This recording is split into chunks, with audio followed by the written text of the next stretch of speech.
After 30 women had rejected him in his disguise as a homeless man or sometimes a blind man, billionaire Harrison Blake was ready to give up on love forever.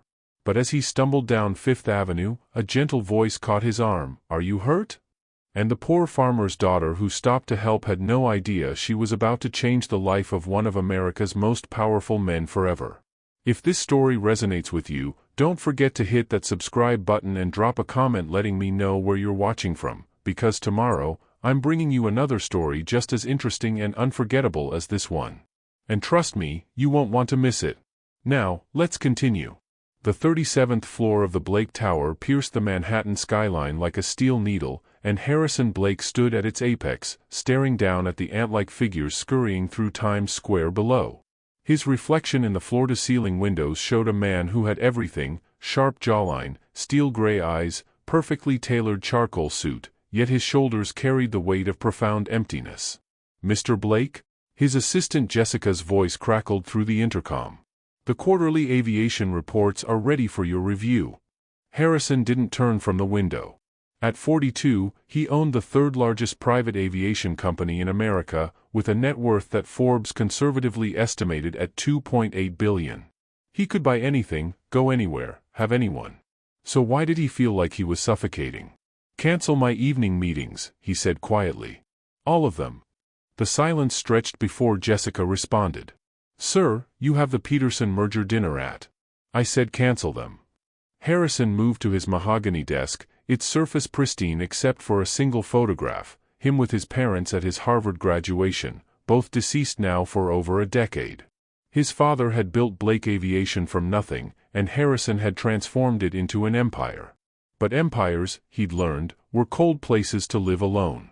He pulled out his phone, scrolling through his contacts.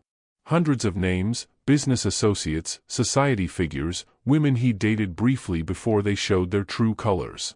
All of them drawn to his wealth like moths to flame, burning up any possibility of genuine connection. The dating apps were worse. Even when he tried to be subtle about his success, they always figured it out.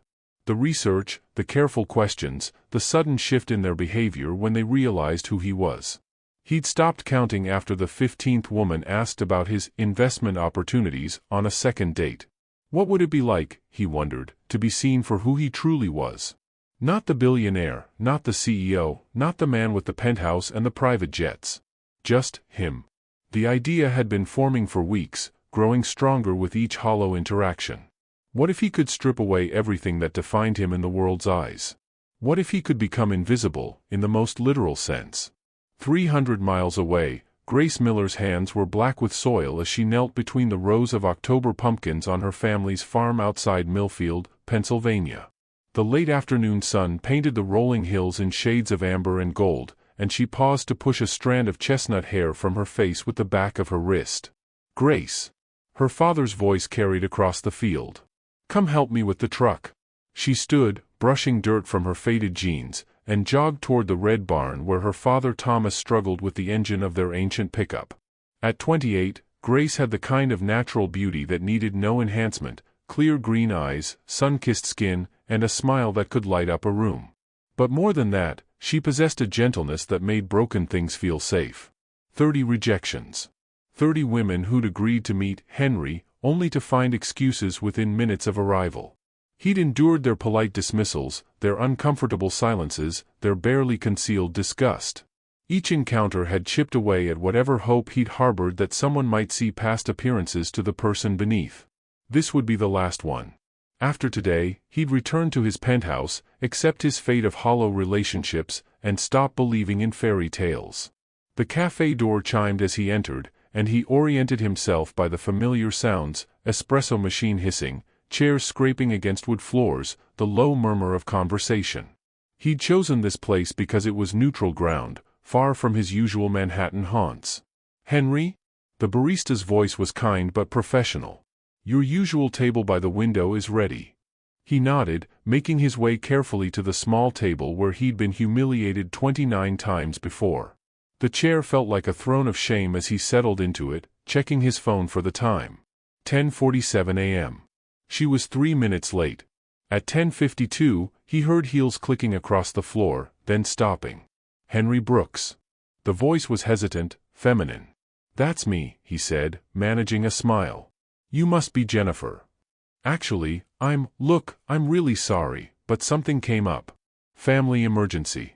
I can't stay." The 31st rejection. Harrison's heart sank as he heard her footsteps retreating quickly. He sat there for a moment, the familiar burn of humiliation spreading through his chest. Around him, life continued, couples laughing, friends chatting, the whole world moving forward while he remained frozen in his web of deception.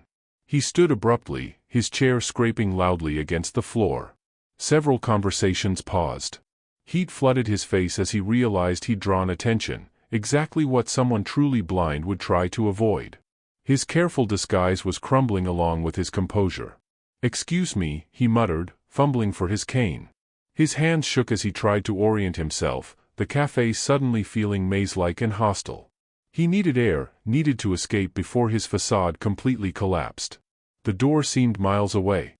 He took several uncertain steps, misjudging the distance to a chair. His hip caught the edge, sending him stumbling sideways. The cane clattered to the floor as he tried to steady himself, his hand knocking over someone's coffee cup. "Oh!" A woman's voice, startled but not angry. "Are you all right?" Harrison froze. He was half bent over a table, coffee dripping onto expensive boots he deliberately scuffed, his disguise in ruins. But instead of irritation or disgust, the voice held genuine concern. "I'm so sorry," he stammered, trying to straighten up. "I'm such a mess, Hey, it's okay." A gentle hand touched his arm, steadying him. "Let me help you." He turned toward the voice and felt his breath catch. Even through his fake blindness, he could sense her presence, the warmth radiating from her skin, the faint scent of vanilla and something floral. When he allowed himself to see her, his heart nearly stopped. She was beautiful, but not in the polished way he was accustomed to. Her chestnut hair was pulled back in a simple ponytail, a few rebellious strands framing her face. She wore a cream-colored sweater that looked hand-knitted, dark jeans, and boots that had seen real use. No makeup except for a touch of lip gloss, but her skin had a natural glow that no cosmetic could replicate. But it was her eyes that undid him completely. Green as spring grass, they looked at him without pity, without judgment, without the calculating assessment he'd grown to expect. They saw him, or thought they did, and somehow found him worthy of kindness. "I'm Grace," she said, retrieving his cane and placing it gently in his hand. "Grace Miller. Are you hurt?" "Henry," he managed, his voice rougher than intended. "Henry Brooks. And no, I'm fine. Just embarrassed." "Don't be." She was already signaling the barista, pulling napkins from the dispenser. "Accidents happen. Besides, it was just coffee. Nothing that can't be fixed." Harrison watched her clean up the mess he'd made, her movements efficient but unhurried. She didn't seem to be in a rush to escape his company, didn't glance around to see if anyone was watching her interact with the homeless-looking blind man. "You don't have to do that," he said. "I want to." She looked up at him, and he quickly adjusted his gaze to slightly past her shoulder. "Are you meeting someone? I saw you sitting alone for a while." The question sent a fresh wave of humiliation through him. "I was supposed to, but she couldn't make it." Grace's expression softened with understanding. "I'm sorry. That's disappointing." "It's probably for the best," he said, surprised by his own honesty. "I'm not exactly a catch." "Says who?" The question came out with such genuine indignation that Harrison looked directly at her before catching himself. "I'm sorry, I don't mean to pry. It's just, you seem like a perfectly nice person to me." A perfectly nice person. When was the last time someone had described him in such simple, human terms? Not brilliant, not successful, not wealthy. Just nice. "You don't even know me," he said softly. "I know you apologized for something that wasn't your fault. I know you're polite to service workers. I know you carry yourself with dignity even when you're having a bad day." She finished cleaning the table and sat down across from him. "Sometimes that's enough to start with." Harrison stared at her, forgetting to maintain his act. She was looking at him like he mattered, like his presence was a gift rather than a burden. The feeling was so foreign, so powerful, that he felt tears prick his eyes. "Can I buy you a coffee?" she asked. "To replace the one I helped you destroy?" "You don't have to." "I know I don't have to. I'd like to." If you're not in a hurry to be somewhere else. He should leave. Should end this charade before it went any further. But the warmth in her voice, the genuine interest in her eyes, the way she made him feel human for the first time in years, he couldn't walk away. "I'd like that," he said. "I'd like that very much." Grace smiled, and Harrison felt something inside his chest crack open, not breaking, but blooming. For the first time in 31 attempts, someone was choosing to stay. "Good," she said, standing to approach the counter. "I'll be right back. Don't go anywhere." As she walked away, Harrison touched his chest where his heart was hammering against his ribs. He'd come here expecting another rejection, another confirmation of his unworthiness. Instead, he'd collided with Grace itself, and she'd chosen to see him as worthy of her time. The irony wasn't lost on him. In trying to become invisible, he'd finally been seen. Have you ever felt like you needed to hide your true self to find genuine connection? What do you think about first impressions and the courage it takes to look beyond the surface? Let us know in the comments, and if this story is touching your heart, please like and share it with someone who believes in the power of authentic human connection. Grace returned with 2 steaming cups, settling back into her chair with a smile that made Harrison's chest tighten. "1 coffee, black, and 1 hot chocolate for me. I figured you for a coffee person." "You figured right," he said, accepting the cup with hands that trembled slightly. The warmth seeped through the ceramic, grounding him in the moment. "Thank you. So, Henry Brooks," she said, wrapping her fingers around her mug. "Tell me about yourself." The question he'd been dreading. Harrison's mind raced through the backstory he'd constructed, but sitting across from her genuine curiosity, the lies felt like acid on his tongue. "There's not much to tell. I'm between jobs right now. Construction work, mostly." "That's honest work," Grace said without a trace of judgment. "My dad always says a man who works with his hands builds the world." Harrison nodded, hating himself for the deception. "What about you? What do you do?" "I teach 3rd grade at Millfield Elementary. It's about an hour outside the city." Her face lit up as she spoke. "The kids are incredible. They see the world with such wonder, you know? Everything's possible to them." "That sounds rewarding." "It is. Challenging, but rewarding." She paused, studying his face. "You have kind eyes, Henry. I bet kids would love you." Kind eyes. If only she knew what those eyes had seen, what they'd calculated, what they'd dismissed as worthless over the years. Harrison looked down at his coffee, the guilt eating at him like a cancer. "I don't know about that," he said quietly. "Trust me, I'm good at reading people. It's an occupational hazard." Grace leaned forward slightly. "Can I ask you something? And you don't have to answer if it's too personal." Harrison's pulse quickened. "Go ahead. How long have you been without sight?" The question hit him like a physical blow. He'd prepared for this, had a whole story ready about a construction accident 5 years ago. But looking at her open, caring face, the words wouldn't come. He started, then stopped. The silence stretched between them, filled with the cafe's ambient noise and his own thundering heartbeat. "I'm sorry," Grace said quickly. "I shouldn't have asked. It's none of my business."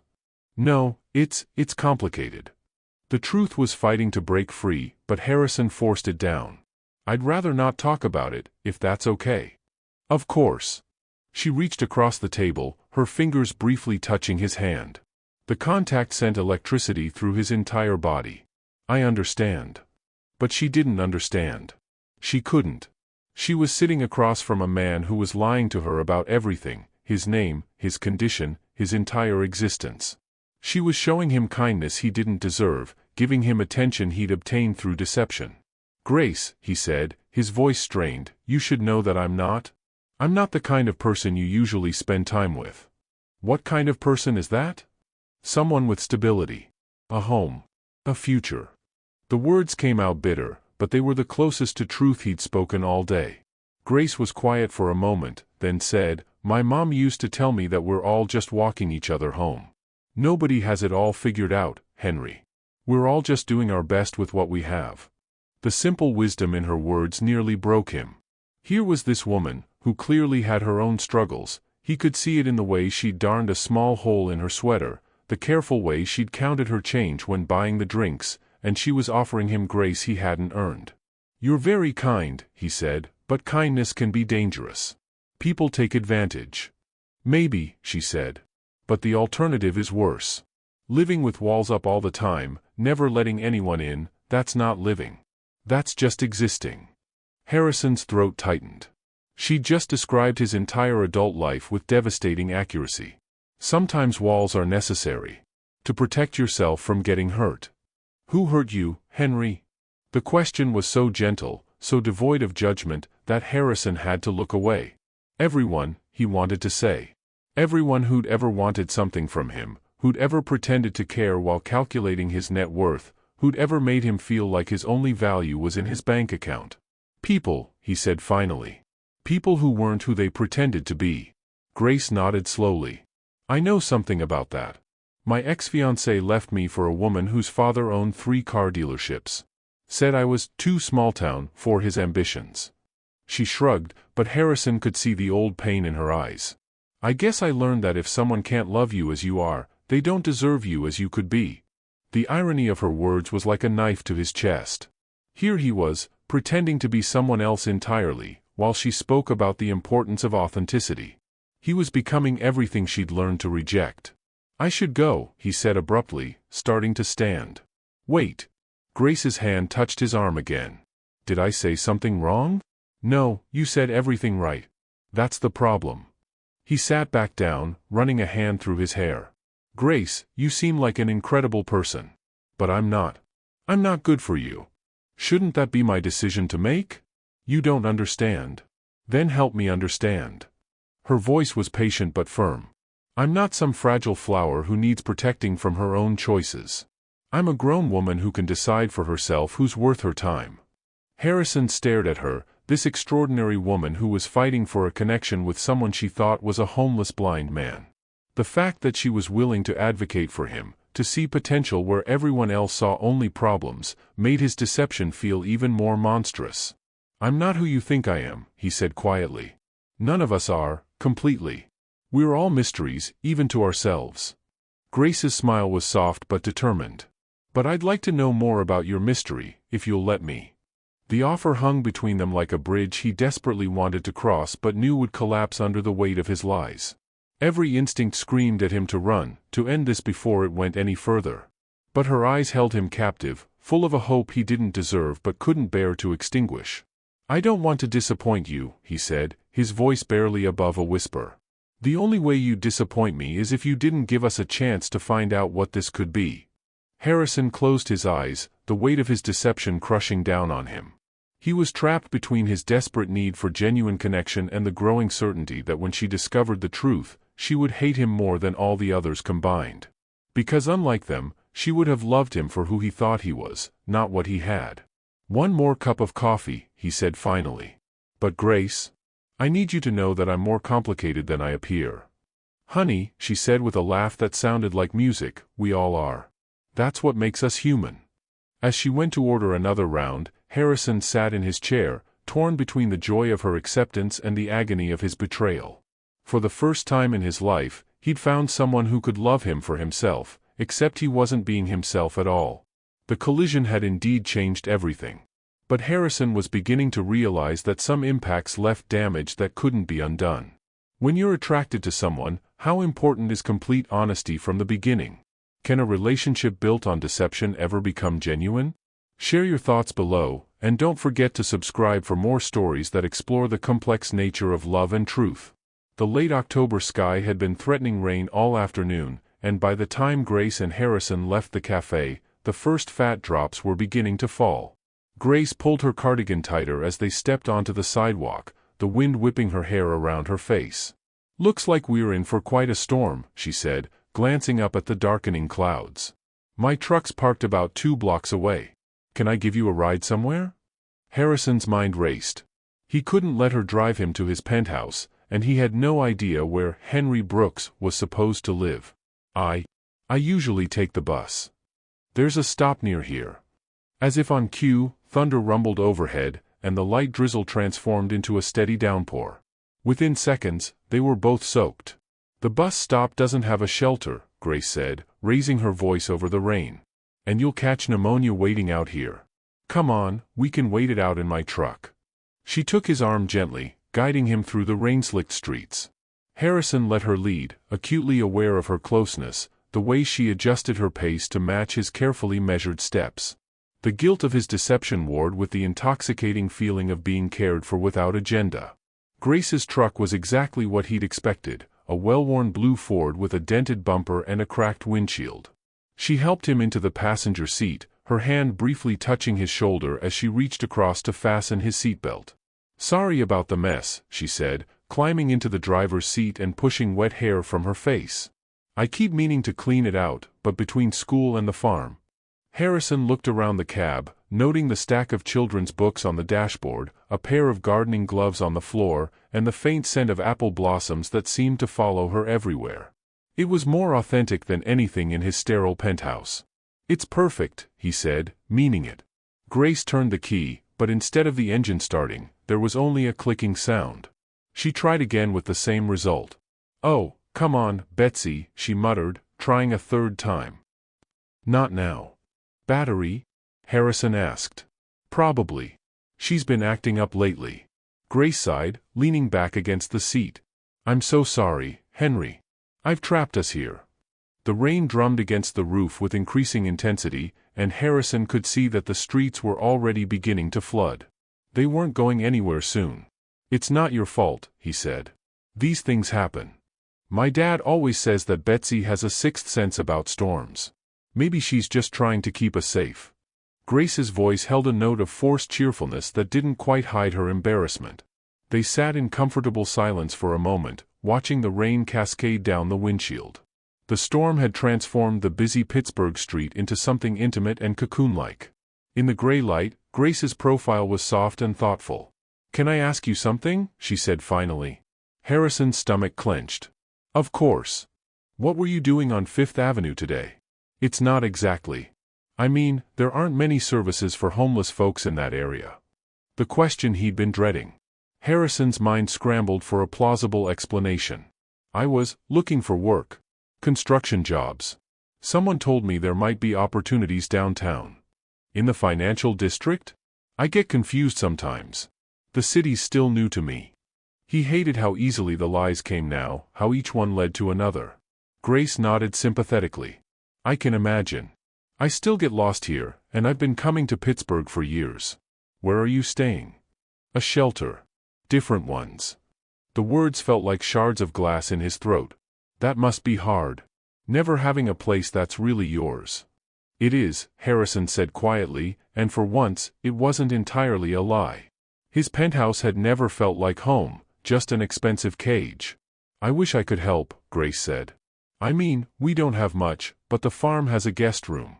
It's not fancy, but it's warm and dry." "Grace, no." The offer was so generous, so completely without self-interest, that it made his chest ache. "I couldn't impose. It wouldn't be imposing.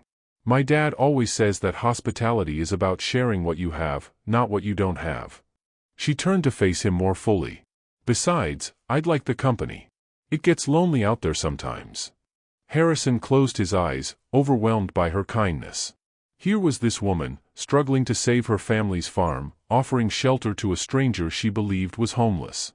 The magnitude of her generosity made his deception feel even more unforgivable. "You don't know me," he said. "I could be dangerous." "Are you?" "No, but..." "Then what's the real reason you don't want to accept help?" The question hung between them like a challenge. Harrison found himself trapped by his own web of lies, unable to explain that he couldn't accept her hospitality because he was already living a lie too big to sustain. "I don't like being a burden," he said finally. "Everyone needs help sometimes. It doesn't make you a burden, it makes you human." Grace's voice was gentle but firm. "My mom used to say that refusing help is just another form of pride." Thunder crashed overhead, so loud it seemed to shake the small truck. The rain was coming down in sheets now, and Harrison could see that the storm was only getting worse. "Tell me about your mom," he said, desperate to change the subject. Grace's face softened. "She was incredible. Taught me everything I know about gardening, about cooking, about seeing the good in people.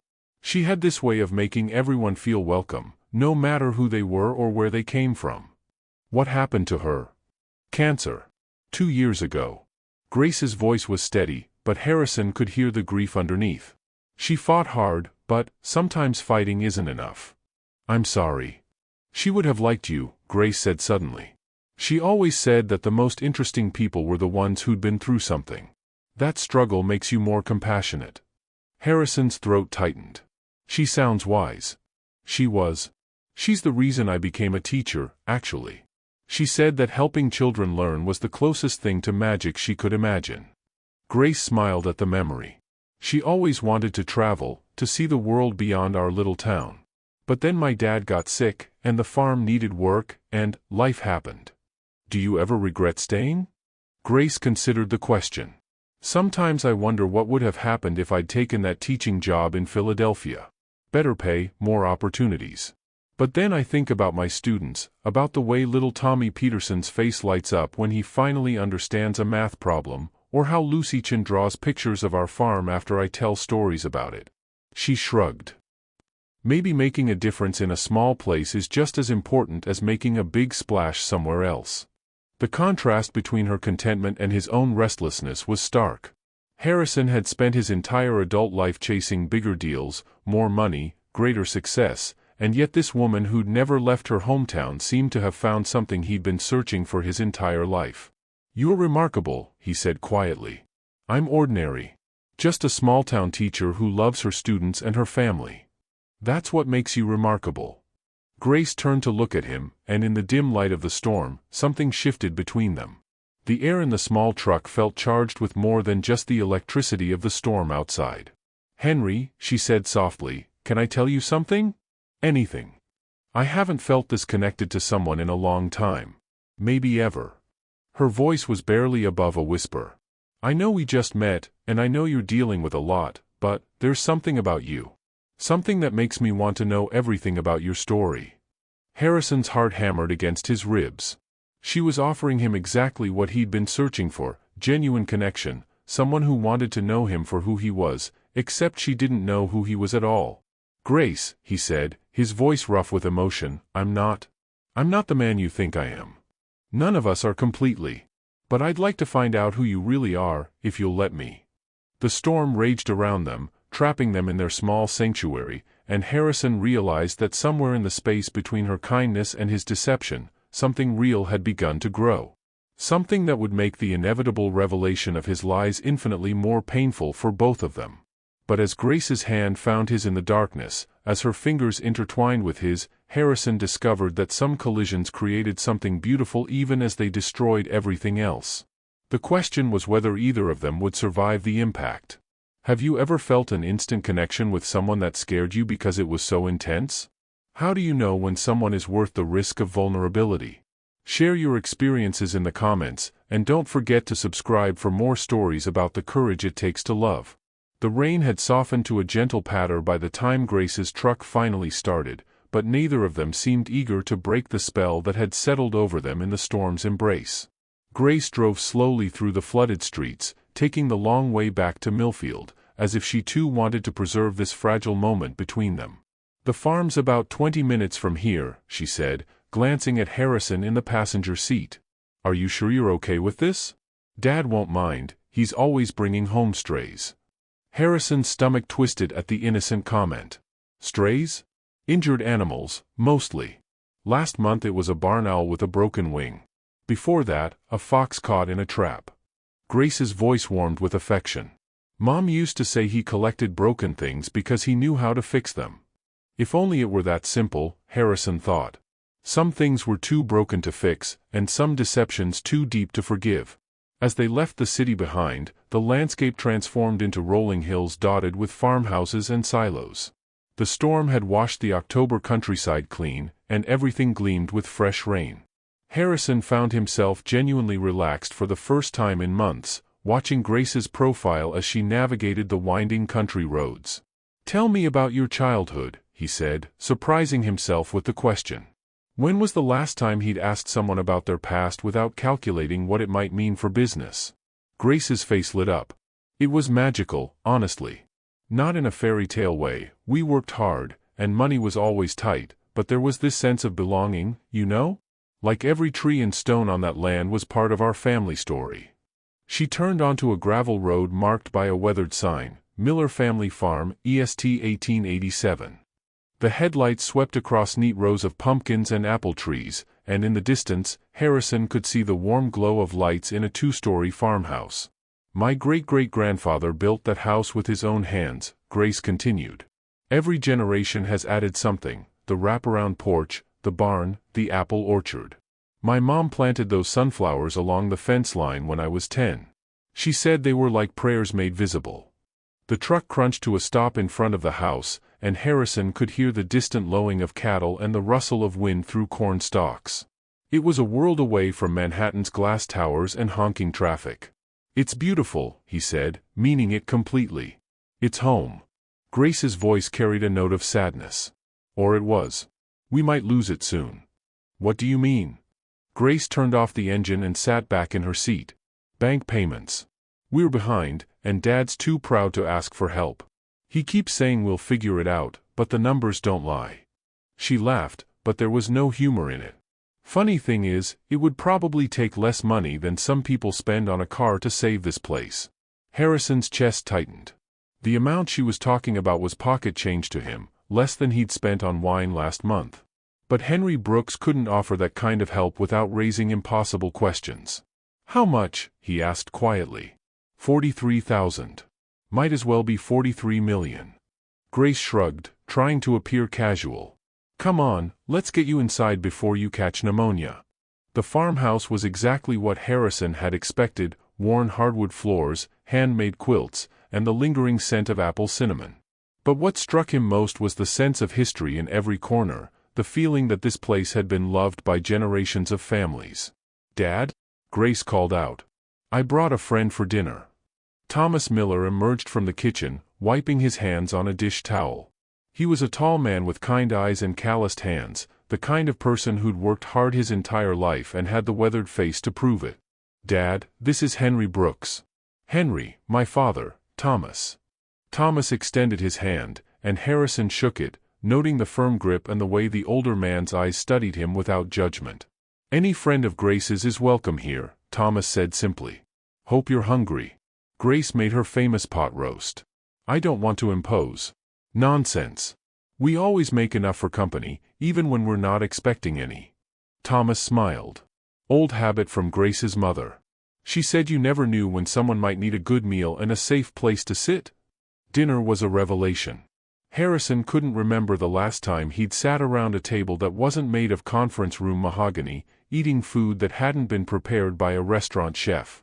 The pot roast was tender and flavorful, the vegetables fresh from their garden, and the conversation flowed naturally between stories of farm life and gentle questions about Henry's background.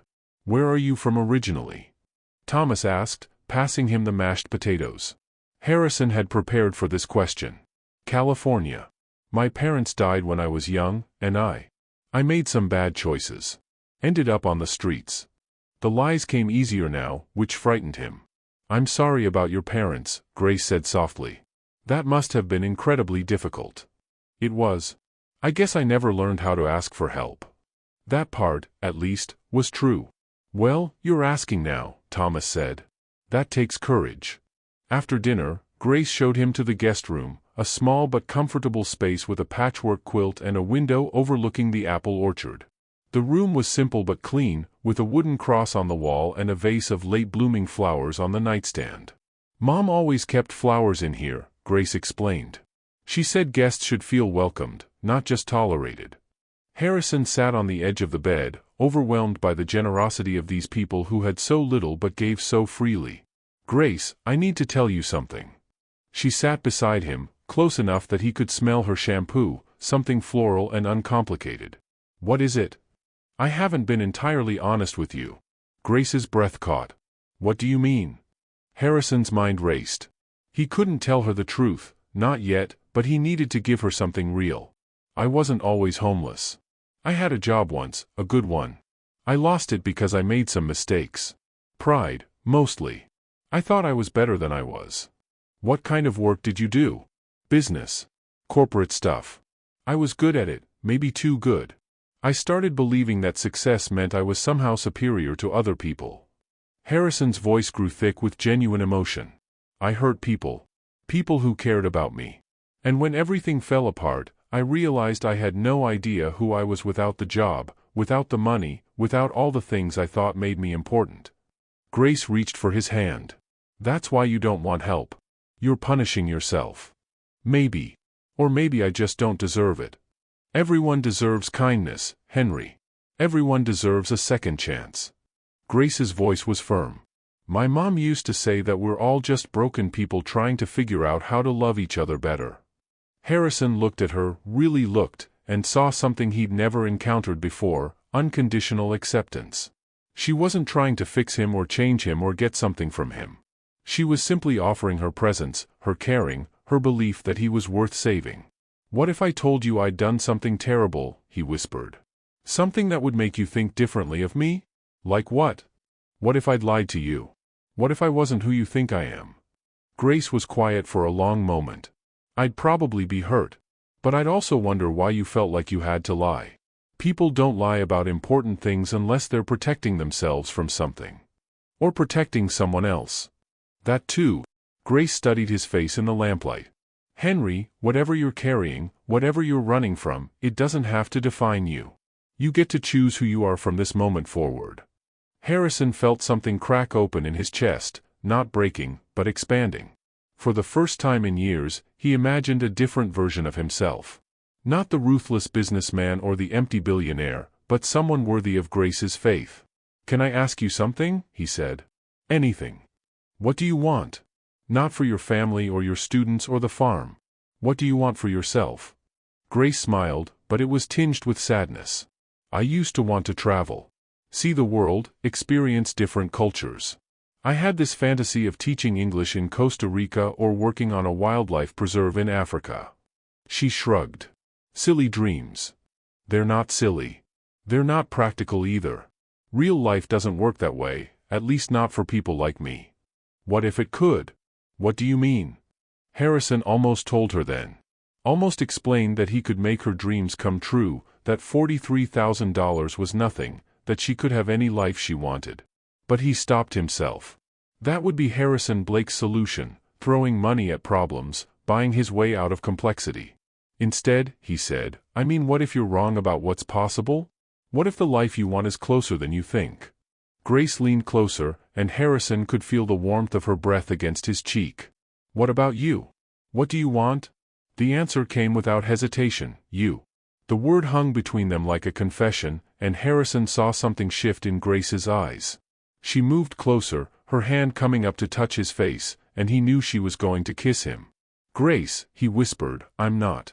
I know you're not ready, she said softly. I know you're scared. But I also know that whatever brought you to my life, I'm grateful for it. When her lips met his, it was gentle and questioning, offering without demanding. Harrison had kissed many women, but this felt like the first time, tentative and precious and real. When they broke apart, Grace rested her forehead against his. I've never felt this way about anyone, she whispered. Neither have I, Harrison replied, and it was the truest thing he'd said since meeting her. Later, lying alone in the guest room, Harrison stared at the ceiling and listened to the sounds of the farmhouse settling around him. Somewhere down the hall, Grace was probably lying awake too, thinking about what was happening between them. He thought about his penthouse, sitting empty 37 floors above the city. He thought about the business deals waiting on his desk, the board meetings he was missing, the empire that ran itself while he played at being someone else. But mostly, he thought about the woman who'd offered him shelter from the storm and somehow made him remember what it felt like to be human. The question was whether he'd have the courage to tell her the truth before she discovered it herself. And whether either of them would survive the revelation when it came. The morning sun streamed through the lace curtains of the guest room, and Harrison woke to sounds he hadn't heard in decades: roosters crowing, cattle lowing, and the distant hum of a tractor starting up. For a moment, he forgot where he was, forgot who he was supposed to be. Then the scent of bacon and coffee drifted up from the kitchen, and he remembered, he was Henry Brooks, and for the first time in years, he had somewhere to belong. He dressed quickly in the clothes Grace had found for him, a soft flannel shirt that had belonged to her late uncle and jeans that fit surprisingly well. Looking in the mirror, he barely recognized himself. Without his expensive suits and polished shoes, he looked ordinary. Human. Downstairs, he found Grace at the stove, her hair pulled back in a loose ponytail, wearing a yellow sundress that made her look like sunshine itself. She turned when she heard his footsteps, and her smile was brighter than the October morning. "Good morning, sleepyhead. I was starting to think you'd sleep until noon. What time is it?" 7:30. "We're early risers around here." She handed him a steaming mug of coffee. "Dad's already been up for 2 hours checking on the animals. He says you're welcome to help if you're interested." Harrison sipped the coffee, strong and bitter, nothing like the artisanal blends he was used to, and found it perfect. "I'd like that. Fair warning, farm work is dirty, exhausting, and doesn't pay much. But there's something honest about it that I think you might appreciate." She was right. Within an hour, Harrison found himself knee-deep in work that would have horrified his Manhattan colleagues. He mucked out stalls, hauled feed, and helped Thomas repair a section of fence that had been damaged in the storm. His hands, soft from years of boardroom meetings, quickly developed blisters. His back ached from bending and lifting. And he loved every minute of it. "You're a natural," Thomas said as they worked side by side, replacing wooden fence posts. "Most city folks can't handle this kind of work." "I'm not most city folks," Harrison replied, then caught himself. "I mean, I've done manual labor before." "Still, you've got good instincts. The animals trust you, that's not something you can fake." They worked in comfortable silence for a while, and Harrison found himself thinking about what Thomas had said. Trust. These people, Grace, her father, even the farm animals, trusted him completely. They had no idea who he really was, what he was capable of, or what he'd built his fortune on. They simply accepted him as he presented himself. The weight of that trust should have felt liberating. Instead, it felt like the heaviest burden he'd ever carried. "Thomas," he said suddenly, "what would you do if someone you cared about had lied to you about something important?" The older man paused in his hammering. "Depends on the lie, I suppose. And the reason behind it." "What do you mean?" "Well, there's lying to hurt someone, and there's lying to protect them. There's lying because you're ashamed, and lying because you're afraid. The lie might be the same, but the heart behind it makes all the difference." Harrison absorbed this, wondering which category his deception fell into. What if the lie was about who you really are? Thomas studied him carefully. "Son, I've been watching you for the past day. You're gentle with the animals, respectful to my daughter, and you work hard without complaining. That tells me more about who you are than any words could. But what if? Henry." Thomas's voice was firm but kind. "We all have things we're not proud of. Things we've done, things we've been. But Grace's mother taught me something important. You can't build a future on a foundation of shame. At some point, you have to decide whether you're going to be defined by your worst moments or your best ones." That afternoon, Grace insisted on showing him the rest of the farm. They walked through the apple orchard, where the trees were heavy with fruit, and she told him stories of climbing these same branches as a child. They visited the small cemetery where 4 generations of Millers were buried, including her mother's grave marked with a simple stone that read, "Eleanor Miller, she made everything beautiful." "I come here when I need to think," Grace said, kneeling to place fresh flowers on the grave. "Mom always knew what to do, no matter how complicated things got." What would she tell you now? About the farm, about everything? Grace was quiet for a long moment. She'd probably say that some things are worth fighting for, and some things are worth letting go of. The trick is knowing which is which. They sat on a wooden bench overlooking the valley, and Harrison felt a peace he hadn't experienced since childhood. The October air was crisp and clean, carrying the scent of wood smoke and apple cider from the farmhouse. "Can I tell you something?" Grace said, her voice unusually hesitant. "Anything. I've been thinking about what you said last night. About wanting to travel, to see the world." She tucked a strand of hair behind her ear. "I've been so focused on holding on to this place that I forgot there might be other ways to honor my family's memory." "What do you mean?" "Maybe Mom planted those sunflowers not just to make this place beautiful, but to remind me that beautiful things can grow anywhere. Maybe the real gift she gave me wasn't the farm itself, but the ability to make anywhere feel like home." Harrison turned to look at her, struck by the quiet wisdom in her words. "You're thinking about leaving?" "I'm thinking about living. Really living, not just surviving." Grace met his eyes. "What if we did it together?" "Did what?" Figured out what comes next. You said you wanted to find a different life, and I'm starting to think maybe I do too. We could help each other. The suggestion hit Harrison like a physical blow. She was offering him everything he'd ever wanted, a chance to start over, to build something real with someone who saw past his wealth and status. But she was offering it to Henry Brooks, not Harrison Blake. And Henry Brooks didn't exist. Grace, I know it's crazy. I know we've only known each other for 2 days. But sometimes you meet someone and you just know, you know? Her cheeks flushed pink. Am I being ridiculous? No, Harrison said quietly. You're being brave. Braver than I've ever been. Then why do you look so sad? Because I'm living a lie, he wanted to say. Because I'm falling in love with you under false pretenses. Because I have the power to save your farm, to give you any life you want, but I'm too much of a coward to tell you who I really am. Instead, he said, I'm not sad. I'm scared. Of what? Of not deserving this. Of not being good enough for you. Grace moved closer, taking his hand in both of hers. Henry, listen to me. I don't care what you used to do or what mistakes you've made. I care about the man who held me during the storm, who worked beside my father without complaint, who looks at me like I'm the most precious thing in the world.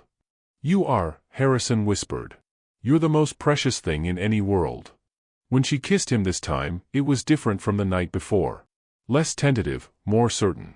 It was a kiss that spoke of possibilities, of a future they might build together. Harrison kissed her back with all the longing and hope and desperation in his heart, knowing it might be the last time. That evening, they cooked dinner together, a simple meal of grilled chicken and vegetables from the garden. Grace taught him how to make her grandmother's cornbread, laughing as he struggled with the measurements and timing. Thomas joined them for dessert, an apple pie that Grace had made with fruit from their orchard. This is the best meal I've had in years, Harrison said, meaning it completely. It's just food, Grace replied, but her eyes sparkled with pleasure. No, it's not. It's love made visible. After dinner, they sat on the porch swing, watching the stars emerge over the farm. Grace was curled against his side, her head on his shoulder, and Harrison felt a contentment he'd never known was possible. Tell me about your dreams, he said softly. The real ones, not the practical ones. Grace was quiet for so long he thought she might have fallen asleep. Then she said, I dream about teaching children in places where education is a luxury. About helping people tell their stories. About making a difference in ways that matter. What's stopping you? Fear, mostly. Fear of leaving everything I know, fear of failing, fear of being alone in the world. You wouldn't be alone. Wouldn't I? Harrison tightened his arms around her. Not if I had anything to say about it. Promise me something, Grace said suddenly. What? Promise me that whatever happens, you'll remember this moment. This feeling. The way it feels to be completely yourself with someone who accepts you exactly as you are. Harrison's throat tightened. I promise. Good. Because I have a feeling our lives are about to get very complicated. She was right, of course. Tomorrow would bring new challenges, new deceptions, new opportunities for everything to fall apart. But for now, under the October stars, Harrison Blake allowed himself to believe that love might be enough to overcome anything. Even the truth. What do you think is the most important foundation for a lasting relationship? Shared values, complete honesty, or the willingness to grow together? How do you navigate the balance between protecting someone you love and being truthful with them? Share your thoughts below, and don't forget to subscribe for more stories about love's most challenging moments. The morning of October 15th started like any other day that week. Harrison woke to the sound of Grace humming in the kitchen, her voice floating up through the farmhouse like a melody he wanted to memorize. For 6 blissful days, he'd lived in this pocket of paradise, helping with the farm work, sharing meals at the wooden table, falling deeper in love with a woman who saw Henry Brooks as worthy of her heart. He dressed quickly in his borrowed clothes, the flannel shirt now soft and familiar against his skin, and headed downstairs to find Grace packing sandwiches into a wicker basket. What's all this? He asked, slipping his arms around her waist from behind. We're going to town today, she said, leaning back against his chest. I need to pick up some supplies, and I thought you might like to see more of Millfield. Plus, Mrs. Patterson at the general store makes the best apple cider donuts this side of Philadelphia.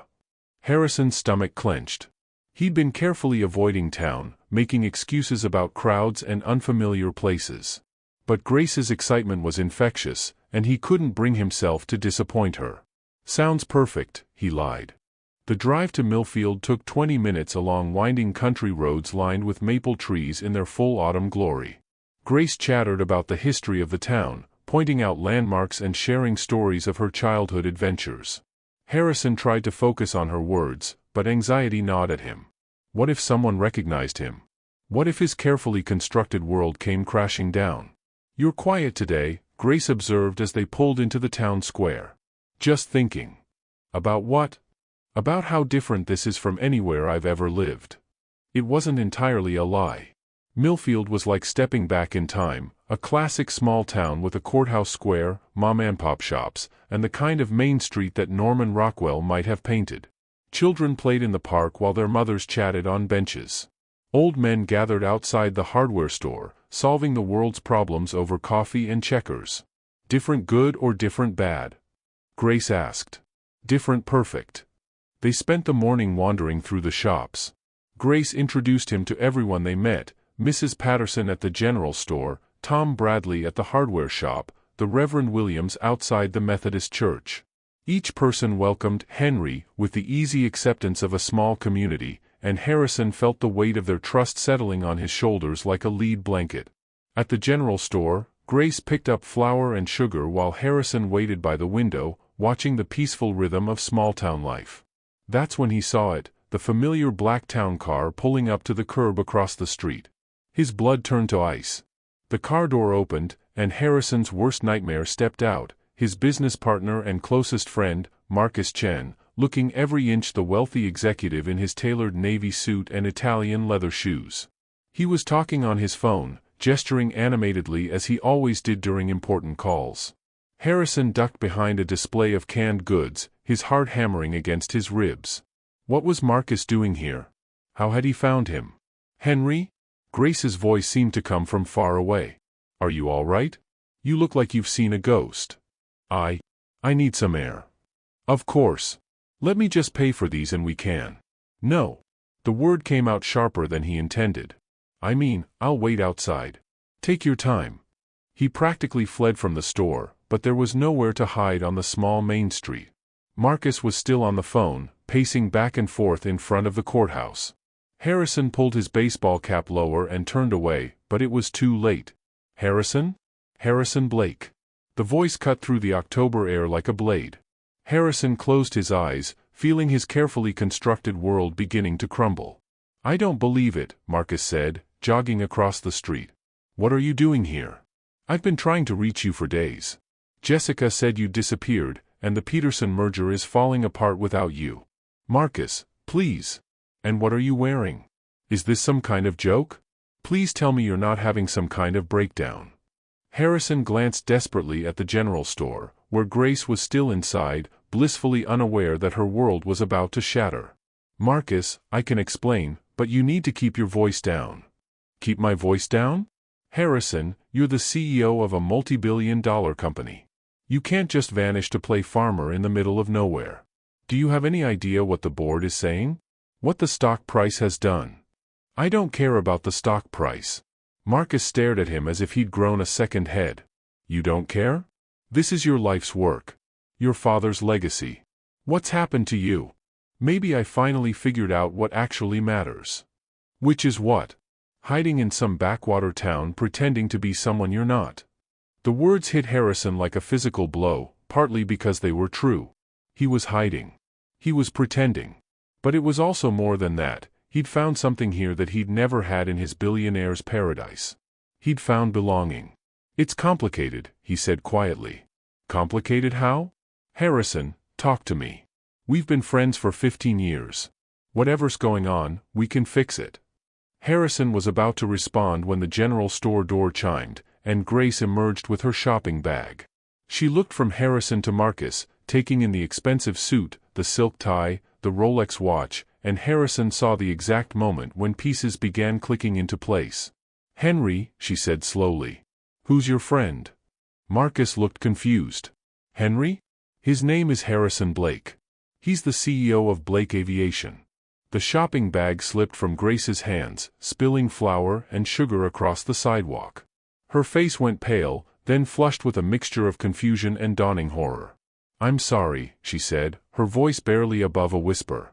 "I think there's been some mistake." "No mistake," Marcus said, still oblivious to the devastation he was causing. "This is Harrison Blake, my business partner. Though I have to say, I've never seen him dressed like a homeless person?" Grace finished, and the words came out like shattered glass. Harrison reached for her, but she stepped back as if his touch might burn her. "Grace, please let me explain." "Explain what? That you've been lying to me for a week? That everything you told me was a lie?" "Not everything. My feelings for you, what we shared." "What we shared?" Grace laughed, but there was no humor in it. "What exactly did we share? Because I shared my heart with someone who doesn't even exist." Marcus finally seemed to understand that he'd stumbled into something delicate. "I'm sorry, I didn't realize." "Are you too?" "No," Grace said firmly. "We're nothing. We never were anything." "Grace, please. Don't." She held up a hand, and Harrison saw tears beginning to gather in her eyes. "Don't you dare use that name. Don't you dare pretend you know me. I do know you. I know you're brave and kind and stronger than you realize. I know you put honey in your coffee and hum when you're happy. I know you're afraid of thunderstorms but you face them anyway. I know. You know Henry Brooks. But Henry Brooks doesn't exist, does he?" Grace's voice cracked. "He's just another one of your possessions, another thing you bought and paid for." "That's not true. Isn't it? You're a billionaire, Harrison.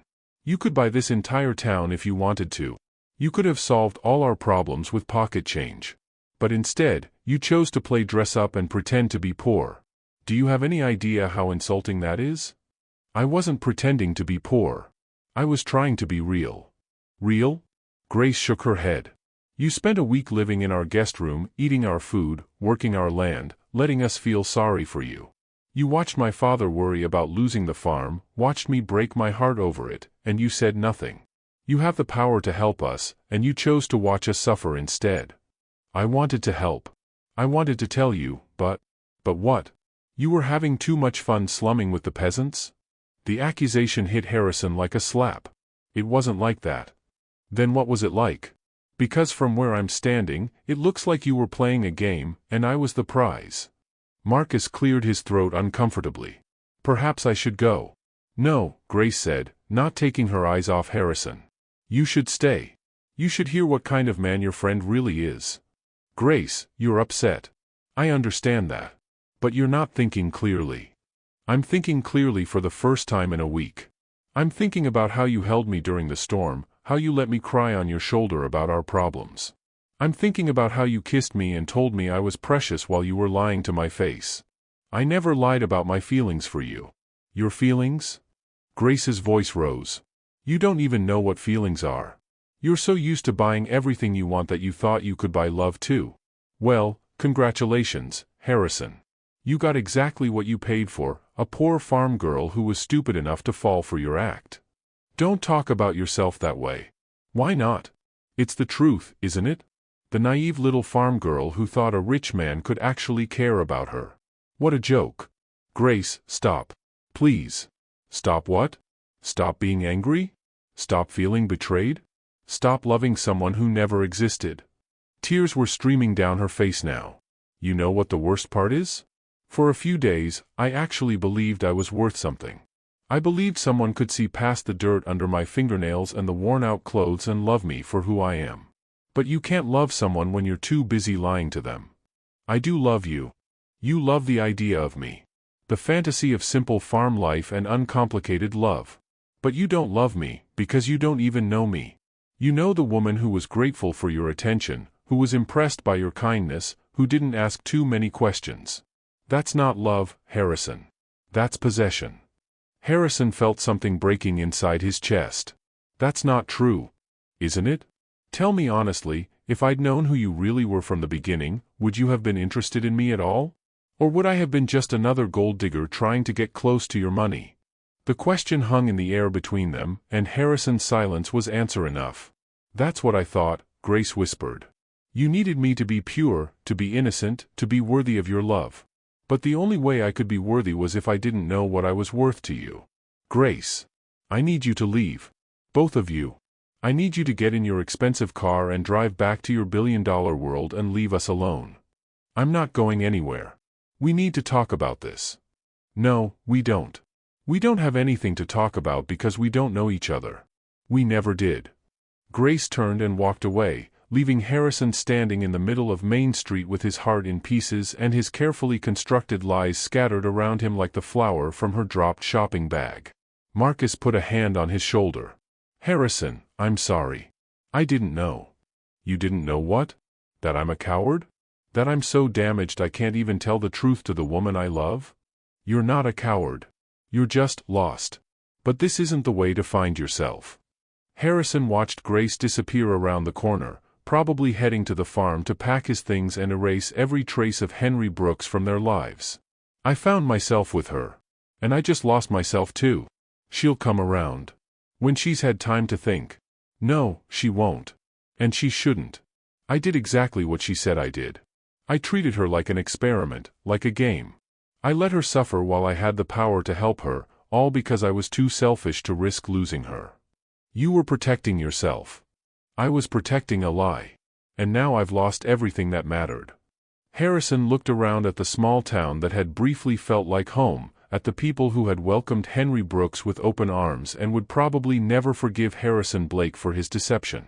He'd spent his entire adult life building an empire, accumulating wealth and power and success. But in one moment, he'd lost the only thing that had ever made him feel truly rich. He'd lost Grace. And this time, all the money in the world couldn't buy back what he'd thrown away. Have you ever been in a situation where protecting yourself meant hurting someone you cared about? How do you rebuild trust after it's been broken? Share your experiences in the comments. Your story might help someone else navigate their own difficult choices. And don't forget to subscribe for more stories about love's most challenging moments. The penthouse felt like a mausoleum when Harrison returned to Manhattan 3 days later. The familiar luxury, the marble floors, the crystal chandeliers, the view that had once made him feel like king of the world, now seemed like a gilded cage. He stood in the same spot where he'd hatched his plan weeks ago, staring down at the city lights, but this time the emptiness felt different. Before, it had been the hollow ache of loneliness. Now it was the sharp agony of loss. Marcus had driven him back to the city in silence, occasionally glancing at his friend with concern but wise enough not to push. The Peterson merger had indeed fallen apart, the board was furious, and the stock price had taken a significant hit. But Harrison couldn't bring himself to care about any of it. What was the point of building an empire if you had no one to share it with? Sir? Jessica's voice came through the intercom. The board meeting is in an hour. Should I tell them you're ready to discuss the recovery plan? Harrison didn't answer. He was holding the flannel shirt he'd worn at the farm, the one that smelled like Grace's lavender soap and autumn mornings. He'd found it in his overnight bag, along with a small carved wooden horse that must have fallen from Grace's pocket during one of their walks. The horse was simple, crude even, obviously whittled by hand. But it was the most precious thing he'd ever owned. Sir? Cancel the meeting. Sir, the board is expecting. I said cancel it. Harrison walked to his bedroom and pulled out his laptop, his fingers hovering over the keyboard. He'd started a dozen emails to Grace over the past 3 days, each one deleted before he could send it. What could he possibly say that would undo the damage? How could he explain that Henry Brooks wasn't a lie? He was the man Harrison had always wanted to be. Grace, I know you don't want to hear from me, and I don't blame you. I know I hurt you in ways I can't even begin to understand. But I need you to know that when I was with you, I wasn't pretending to be someone else. I was finally being myself. Delete. Dear Grace, I've been sitting here trying to find the words to make this right, but I'm starting to realize that some things can't be fixed with words. I destroyed your trust, and I have to live with that. But I can't live with you thinking that what we had wasn't real. Delete. Grace, I love you. I know I have no right to say that after what I did, but it's the only truth I have left. I love your strength and your kindness and the way you see beauty in simple things. I love that you made me want to be better than I am. I love that for a few days, you made me feel like I was home. Delete. Each deleted message felt like another nail in the coffin of their relationship. How do you apologize for breaking someone's heart when your apology might break it all over again? His phone buzzed with a text from Marcus, board meeting moved to tomorrow. Take the time you need, but we have to deal with this eventually. Harrison set the phone aside and walked to his safe, pulling out a folder he hadn't looked at in years. Inside were letters from his father, written during Harrison's college years when his dad was building Blake Aviation from nothing. One letter in particular caught his attention. Son, I hope you understand that money is just a tool. It can build hospitals or weapons, bring people together or drive them apart. The man who wields it determines its purpose. Don't let the tool use you instead of the other way around. Remember that your worth isn't measured by what you have, but by what you give. Harrison had forgotten that lesson somewhere along the way. He'd let money become his identity instead of his instrument. He'd let wealth isolate him instead of connecting him to others. And when he'd finally found someone who could love him for who he was, he'd been too afraid to trust her with the truth. But maybe it wasn't too late. Maybe there was still a way to honor his father's memory and grace his heart. He opened his laptop again and began typing, but this time he wasn't writing to Grace. He was writing to his lawyer. Meanwhile, Grace sat in her mother's old rocking chair on the farmhouse porch, staring out at the fields that would soon belong to someone else. The bank had called that morning with their final notice. They had 2 weeks to vacate the property. Her father was inside, going through family photos and deciding what they could afford to store and what they'd have to leave behind. The sound of his quiet crying drifted through the open windows, and it broke Grace's heart all over again. She'd spent 3 days replaying every moment with Harrison, no, with Henry, trying to separate truth from lies. The way he'd held her during the storm, that had felt real. The tenderness in his voice when he'd told her she was beautiful, that had felt real too.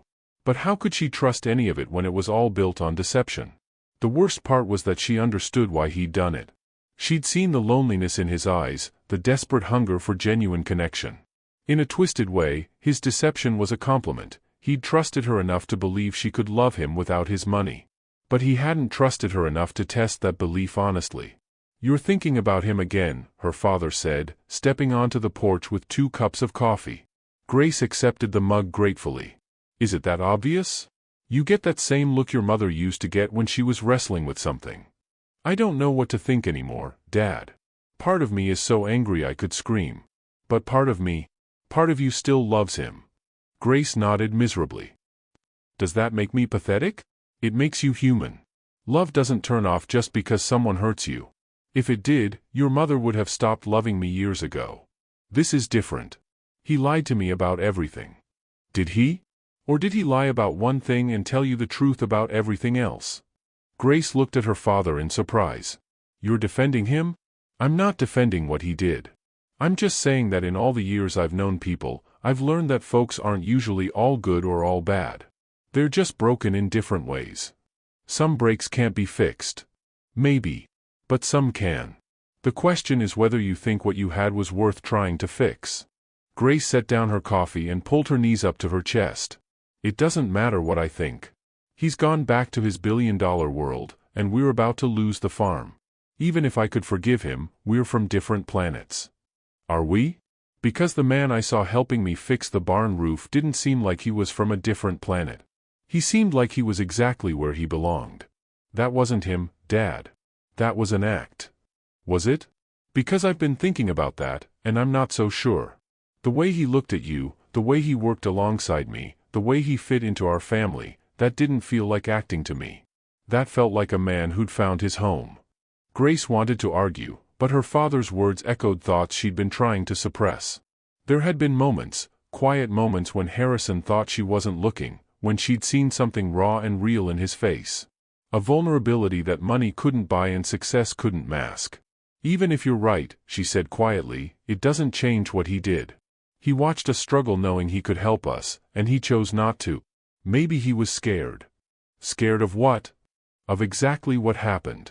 Of losing you. Grace felt tears prick her eyes. Well, he lost me anyway. Did he? Or did you lose each other? Before Grace could answer, they heard a car coming up the gravel drive.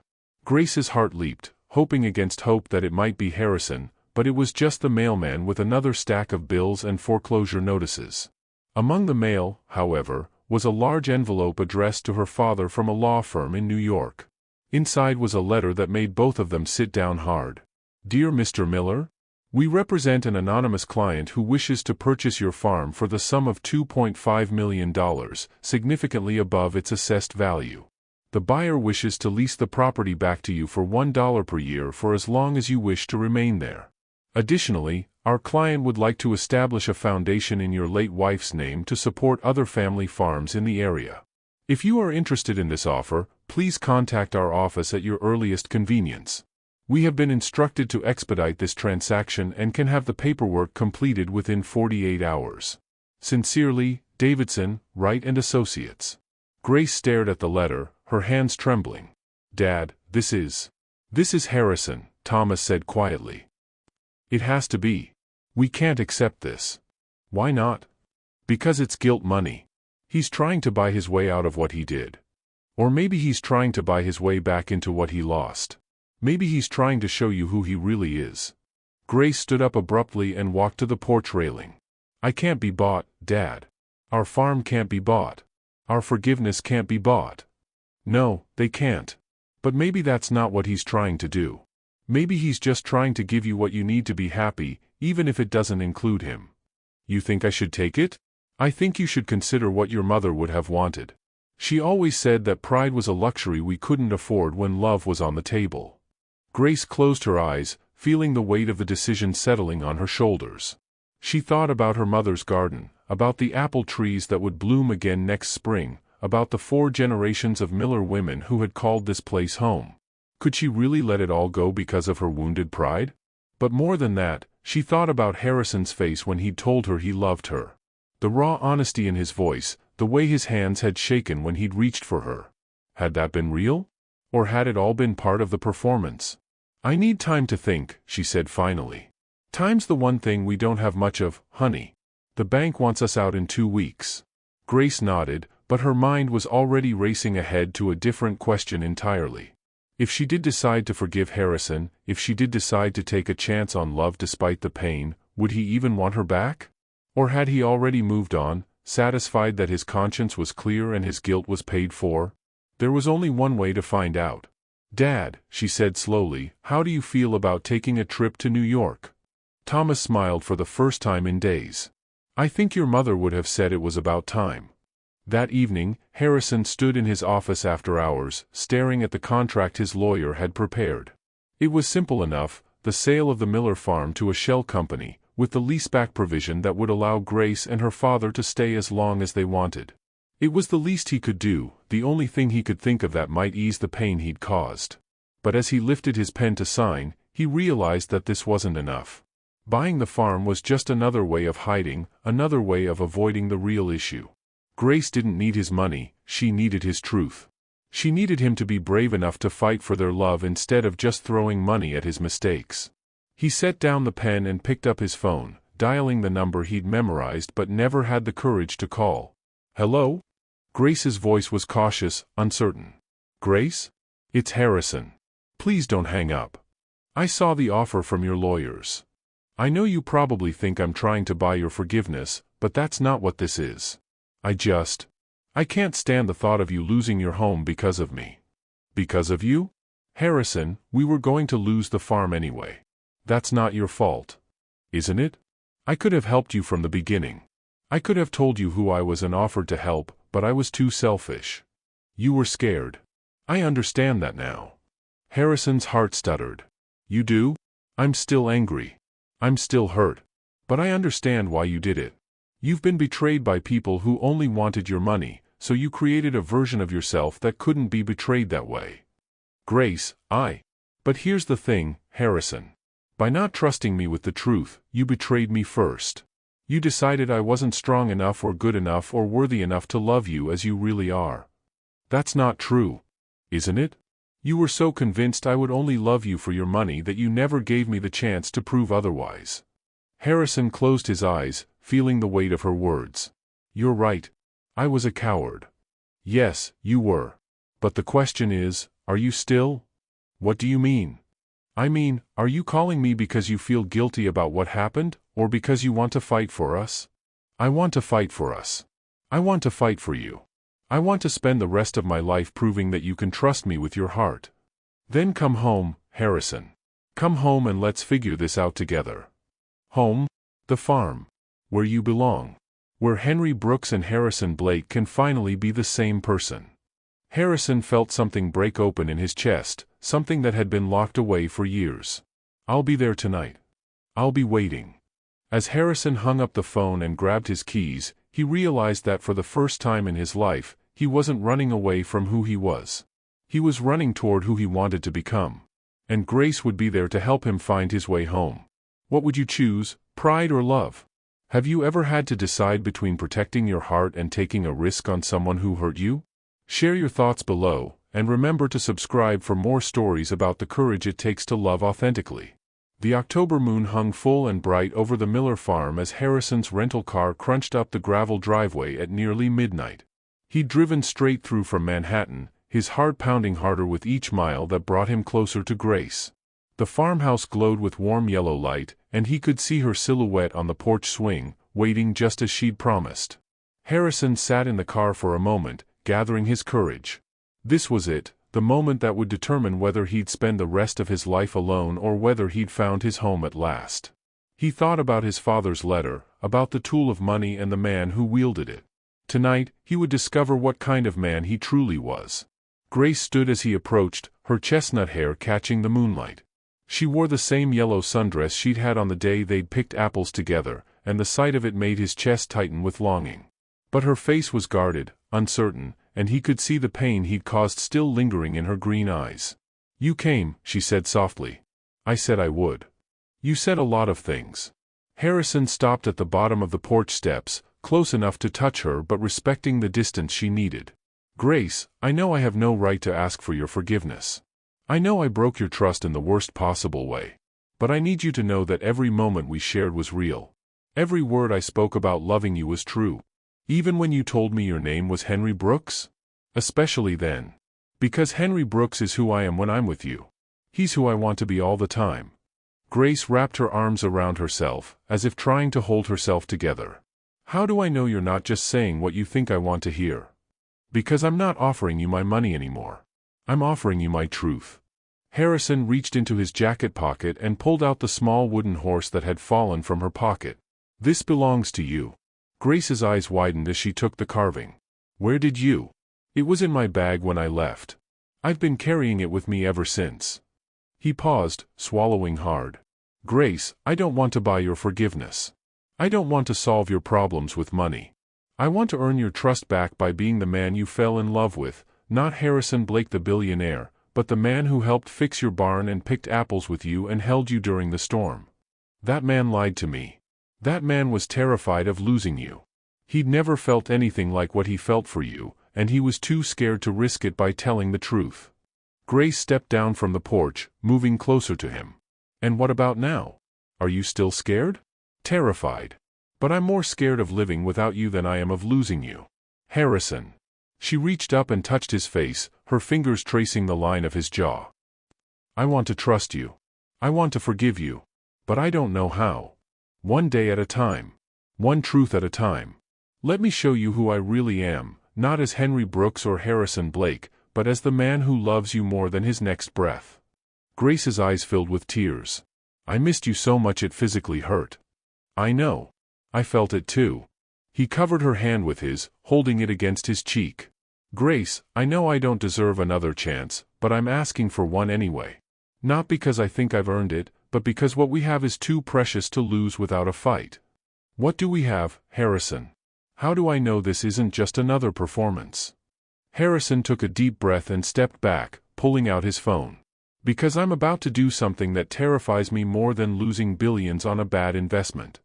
He scrolled through his contacts and found the number for the Wall Street Journal's business reporter who'd been hounding him for an exclusive interview for months. Grace watched in confusion as he dialed. "Tom? It's Harrison Blake. I know it's late, but I have the exclusive you've been wanting." "Yes, I'll go on record." "No, tomorrow morning is fine. I want to tell the world about the woman I love and how she changed my life." Grace's hand flew to her mouth. "Harrison, what are you doing?" I'm making sure that the whole world knows who Grace Miller is and why she matters to me. I'm making sure there are no more secrets between us. You don't have to. Yes, I do. Because I want everyone to know that Harrison Blake is madly in love with a farmer's daughter from Pennsylvania who makes the best apple pie in 3 counties and has a heart big enough to save a lost man's soul. Grace was crying now, but she was smiling too. You're crazy. Crazy about you. He ended the call and pulled her into his arms. Grace, I can't promise I'll never make mistakes. I can't promise that merging our worlds will be easy. But I can promise that I will never lie to you again. I can promise that I will spend every day trying to be worthy of your love. I love you too, she whispered against his chest. I love Henry Brooks and Harrison Blake and whoever you are in between. They're all the same person. They're all the man who belongs to you. Grace pulled back to look at him. There's something I need to tell you too. About the offer from your lawyers. You don't have to accept it. I meant what I said, I'm not trying to buy your forgiveness. I know. But my father and I talked about it, and we want to take it. Not because we need to be rescued, but because we want to build something together. The foundation in my mother's name, the work with other family farms, it's exactly what she would have wanted. Harrison's eyes lit up. Really? Really? But there's a condition. Anything. You have to promise that this isn't about guilt or obligation. If we're going to be partners in this, we're going to be equal partners.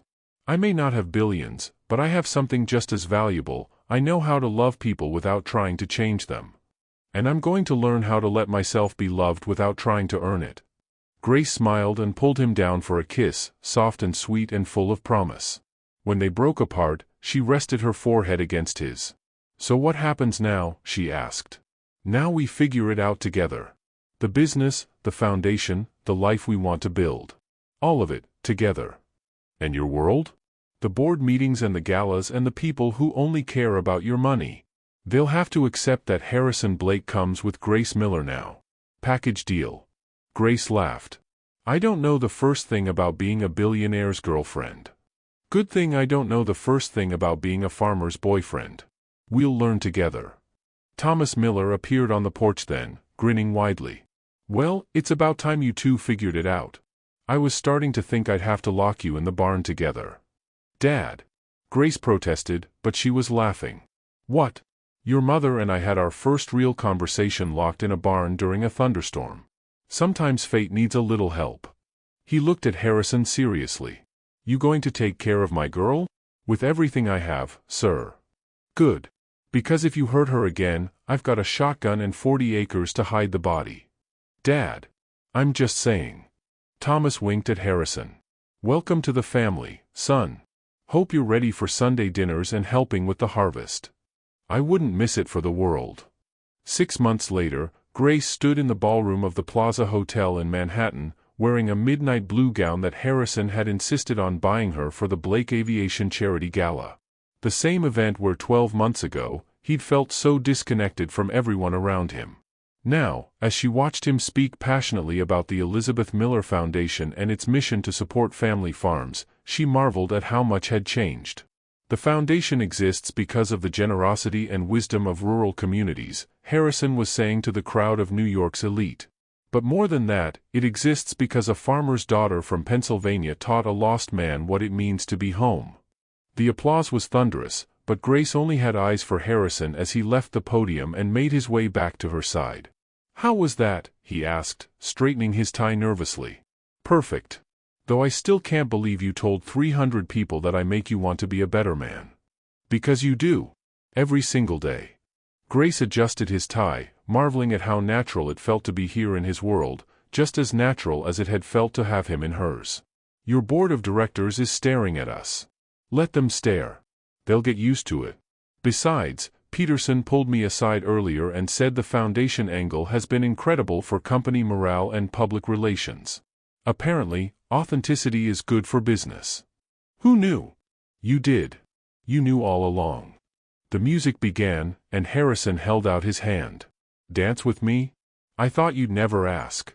As they swayed together on the dance floor, Grace caught sight of their reflection in the ballroom's mirrored walls. She looked like she belonged here, but more importantly, she felt like she belonged here, not because of the gown or the setting, but because she was in Harrison's arms. "Penny, for your thoughts," he murmured against her ear.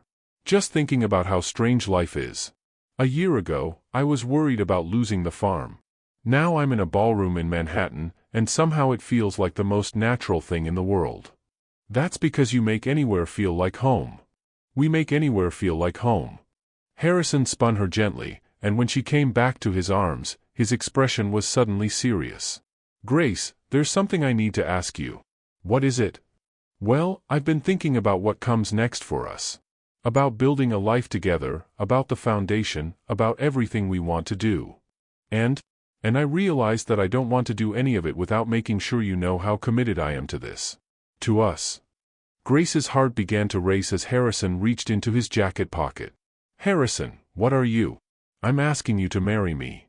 He pulled out a ring box, dropping to one knee right there in the middle of the dance floor. "I'm asking you to be my wife, my partner, my home for the rest of my life. I'm asking you to let me spend forever proving that the man who fell in love with you in that coffee shop is the same man who's kneeling here now." The ballroom went completely silent, hundreds of pairs of eyes focused on them, but Grace only saw Harrison. She saw the man who'd helped her father fix the barn, who'd held her during the storm, who'd had the courage to risk everything for love. "Yes," she whispered, then louder, "yes." The room erupted in applause as Harrison slipped the ring onto her finger and stood to kiss her. It was a simple solitaire, elegant but not ostentatious, exactly what she would have chosen for herself. "I love you, Grace Miller," he said against her lips. "I love you too, Harrison Blake." 1 year later, on a perfect September morning, Grace Miller became Grace Blake in a ceremony held in the apple orchard behind the farmhouse. The guest list was an eclectic mix of Manhattan socialites and Pennsylvania farmers, Wall Street executives and small-town teachers, all united in their love for the couple who had found each other against all odds. Harrison stood under an arch of apple branches, watching his bride walk down the aisle on her father's arm.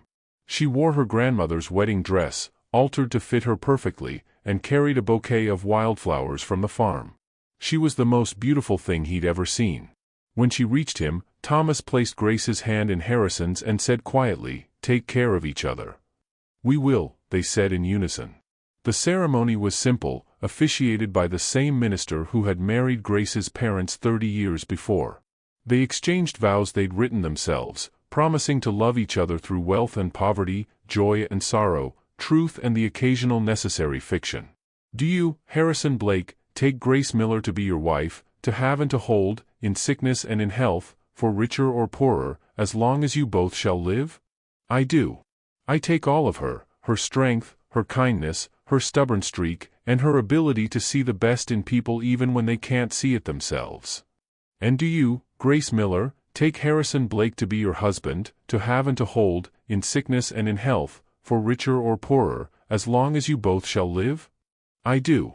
I take all of him, his complexity, his generosity, his terrible jokes, and his willingness to become the man I always knew he could be. Then by the power vested in me by the state of Pennsylvania, I now pronounce you husband and wife. You may kiss your bride." The kiss was soft and sweet and full of promise, and when they broke apart, Harrison whispered, "Hello, Mrs. Blake." "Hello, Mr. Blake. Ready for the adventure? With you? I'm ready for anything."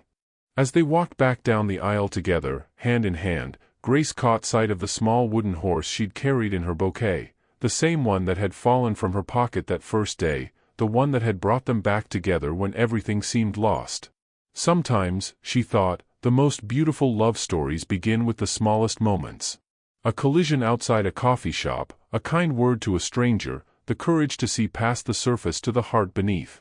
And sometimes, if you're very lucky, those moments grow into something that can change two lives forever. Harrison squeezed her hand as they reached the end of the aisle, and Grace squeezed back. They had found their way home to each other, and this was just the beginning. What's the most important quality you look for in a partner? Wealth, looks, or the ability to see your true self?